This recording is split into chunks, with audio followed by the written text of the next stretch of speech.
Monsieur le maire, mes chers collègues, donc le 18 septembre, nous avons vécu la 8e édition de l'opération annuelle Paris Ville Morte. Vous l'avez intitulée Paris Respire. La réalité, c'était plutôt Grand Paris Expire. C'est le plus grand escape game du pays.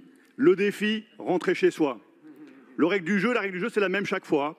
Au lieu de fermer quelques quartiers centraux comme chaque mois, c'est pas de quartier pour les voitures et les deux roues sur les 102 km² de la capitale, même hybride et même électrique. Nous avons suivi votre odyssée touchante, place de la Concorde, sur un vélo, en bicyclette. Vous n'avez malheureusement pas filmé les bouchons qui se sont formés juste derrière vous, place de la Concorde, mais sur tous les grands nœuds de la capitale. Vous avez vu les bus paralysés à ces barrières, englués dans des filtrages impossibles dans le chaos général. Même punition aux portes de la capitale, mais puissance 10. Des centaines de kilomètres d'automobilistes englués dans cette opération festivo-participative, éco-inclusive et surtout très égoïste. Si une ville périphérique vous a imité, toutes ont surtout subi une pollution conséquente due au trafic de report. Une fois de plus, votre obsession anti-voiture a pris la banlieue en otage en pleine journée du patrimoine qui plus est.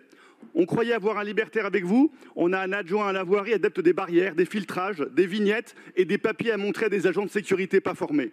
Avec une expertise dans le foirage à l'allumage, je rappelle, les personnes handicapées ont encore bien en tête le changement de l'horodatage du stationnement que vous avez instauré sans préparation ni étude préalable. On ne parle même pas des deux roues.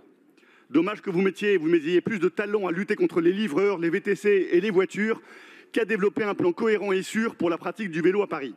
Mais nous devons agir en élus responsables. Et ce que je demande ici, c'est un bilan public de cette opération.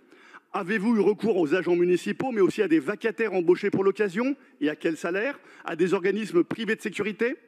Quel a été le budget de l'ensemble de cette opération que je ne vois nulle part, ni dans la presse, ni dans les rapports de la mairie? Combien de PV dressés d'ailleurs à l'encontre des contrevenants? Et enfin, une information importante. Avez-vous vérifié que de simples agents municipaux non assermentés pouvaient réaliser une mission de police de circulation sur la voirie? Merci de votre transparence.